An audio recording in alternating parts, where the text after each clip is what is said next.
XRP is down around 60% from its high. The Clarity Act is stuck in Washington. Good news barely moves the chart anymore. And now even major crypto channels are asking the question nobody wants to say out loud. Is XRP finished? Let me give you the honest answer. Because the data tells a story that is very different from what the price chart looks like right now. Here is what is actually happening underneath the surface. While retail investors are panic selling, institutional money has been quietly doing the opposite. ETF inflows for this asset have crossed $1.3 billion since the products launched.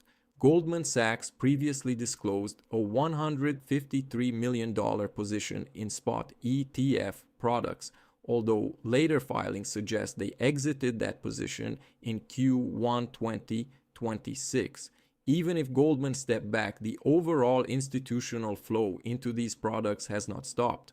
That level of capital allocation does not come from emotional decision making. It comes from research teams, risk committees, and fund managers with fiduciary obligations who looked at the data and decided this was worth holding.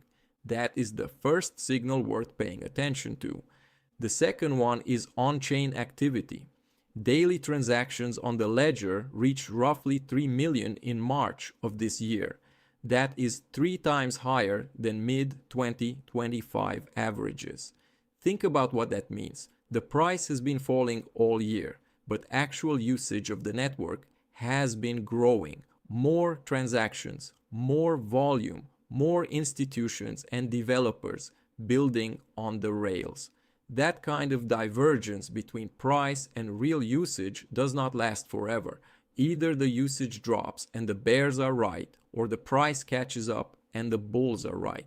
Right now, the usage is not dropping.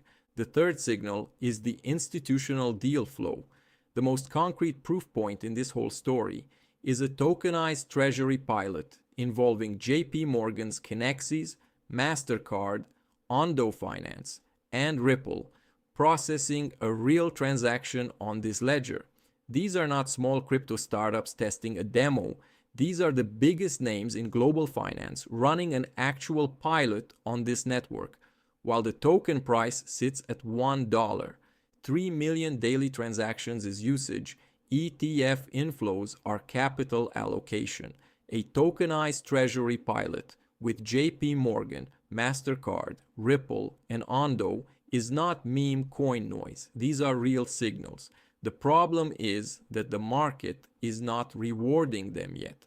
So why is the price still falling if all of this is happening? This is the part most channels skip because it does not fit the bullish narrative. The honest answer is that the price is being held down by 3 things that have nothing to do with the fundamentals. First, Bitcoin is struggling. When Bitcoin falls, everything falls with it. This token has historically been one of the highest beta assets in the market, meaning it drops harder when Bitcoin drops and pumps harder when Bitcoin pumps. Right now, Bitcoin is under pressure from macro forces, a strong dollar, and geopolitical uncertainty.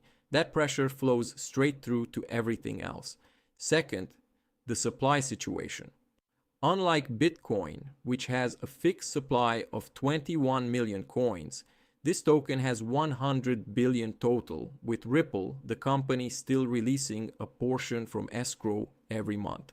That steady flow of new supply creates constant selling pressure that does not exist for Bitcoin. Third, and this is the one almost nobody is talking about honestly, Ripple's own stablecoin. Ripple launched RLUSD, a dollar-backed stablecoin, and it can technically do the same job for cross-border payments with far less price volatility. If banks and payment companies end up preferring a stablecoin over the token itself, the demand thesis gets more complicated. That is a real risk, and you deserve to know it exists. So where does that leave us? The bear case is not crazy. If RLUSD eats into the token's utility, if Bitcoin stays suppressed, and if the Clarity Act fails to pass this year, this could stay range-bound for a long time. That is a legitimate scenario. But the bull case has real substance too. roughly 3 million daily transactions is not speculation. $1.5 billion in ETF inflows is not speculation. A live tokenized Treasury pilot with JPMorgan and Mastercard is not speculation. These are facts on the ground while the price sits at $1. The people selling right now are selling to someone, and based on the institutional flows we can actually verify, at least some of that demand is clearly not coming from emotional retail buyers. Watch two things over the next few weeks. First, whether the Clarity Act moves toward a Senate floor vote before the August recess. That is the single biggest near-term catalyst, and the price will move before the vote happens if it looks like it is actually getting scheduled. Second, whether Bitcoin can reclaim $80,000 and hold it. Without that, even strong fundamentals will struggle to move the price meaningfully. So will this recover? The honest answer is the foundation looks stronger than the chart, but the timing is not fully in this token's hands. It depends on Bitcoin, regulation, liquidity, and whether institutions actually keep building on these rails. That is not the moonboy answer, but it is probably the most realistic one.